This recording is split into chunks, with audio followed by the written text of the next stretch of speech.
So that's the mental side. The mind is like the driver. It's the one controlling the destination and controlling the engine. But here's the big point for today.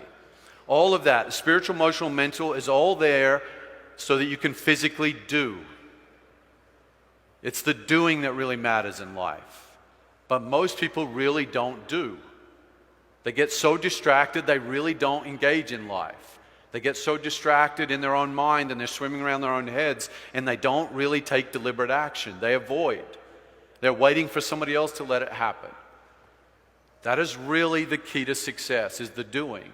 And so I want to show you some research here in a minute, but why this is on my mind again is, this is what, as I realize I get to 48 years of age, my dad died at 52, your time is your biggest asset.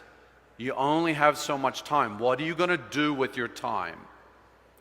And what I mean by that is, so many of us are too worried about trying to be a superstar. Michael Jordan just came out and said all these millennials are trying to be a superstar and they're not doing their job. I was never trying to be a superstar. I was just busy trying to master what I did.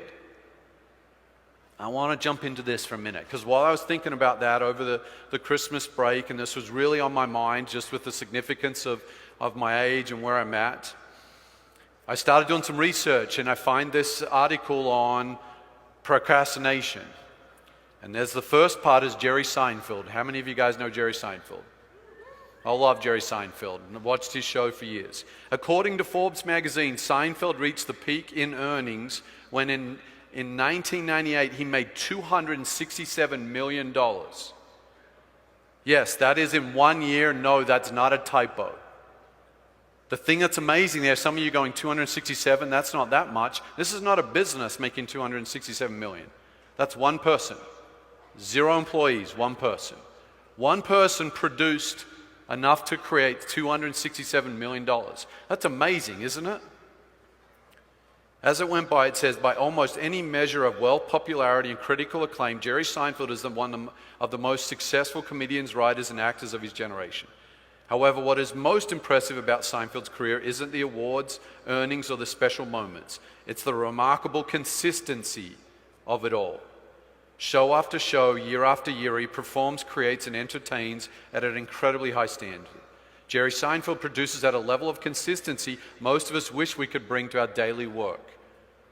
Compare his results where you and I often find ourselves. We want to create but struggle to do so. We want to exercise but fail to find the motivation. Wanting to achieve our goals, but for some reason or another, we still procrastinate. I'm jumping ahead here. Brad Isaac, a young comedian starting out on the comedy circuit, one night found himself in a club where Jerry Seinfeld was performing. In an interview on Lifehacker, Isaac shared what happened when he caught Seinfeld backstage and asked any tips for a young comic. Here's how it went. He told me he said, the way to be a better comic was to create better jokes. And the way to create better jokes was to write every day. Now that may seem simple to you, but there is so much in that sentence. What he's talking about, he's not talking about results. He's talking about the performance. He's not talking about being a superstar. It's about building your craft. That's what Jerry's talking about. It's about mastering yourself. I want to say that again. It is about mastering yourself. It is personal development that the research shows leads to success. It is about developing and mastering what you do. Whereas when we're deploying our mental resources to all these other things, you're taking energy away from actually mastering the action. Everyone's looking for the shortcut. Everyone's looking for the easy way to get there. There isn't. I like this next paragraph he says. He told me to get a big wall calendar that was the whole year on one page and hang it on a prominent wall. The next step was to get a big red magic marker. He said for each day that I do my task of writing, I should put a big X over that day. After a few days, you'll have a chain. Just keep at it and the chain will grow longer every day. You'll like seeing that chain, especially when you get a few weeks under your belt. Your only job is to not break the chain. It is the consistency that conditions who we are. I love this. I love this because every time you make a commitment to do something and you can cross it out, that's a dopamine hit. And every time you have a dopamine hit, what's happening to your passion and your motivation for life?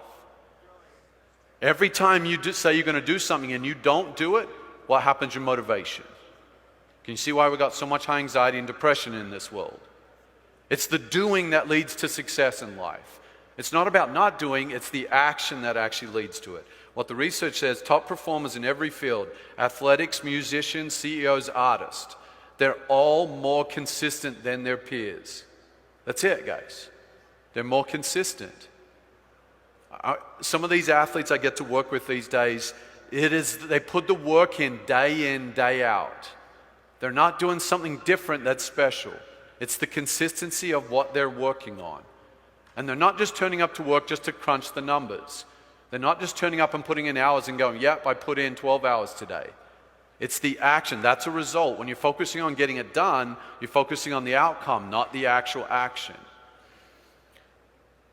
I like this one line here. It says, they show up and deliver day after day while everyone gets bogged down with the urgencies of daily life and fights a constant battle between procrastination and motivation.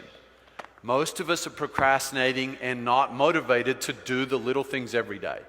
So there's two things already. If you're taking notes, can you write this down? Focus on doing. One of the athletes I work with on this team actually texted me right before I was about to get up here, and his mind's bouncing around again because he's going to get big minutes tonight because somebody's got hurt. So he's only a young guy, and he's getting his chance, and his mind's bouncing all over the place. That is the biggest source of interference right now to this generation. We're overthinking everything. We still need to think. I'm not asking you to be mindless cavemen and women. You need to be deliberate, but it's the action that really matters. And we need to embrace the action instead of trying to avoid the action. So many people are trying to get out of doing the work. It's the work that is the fun part. Embrace the doing.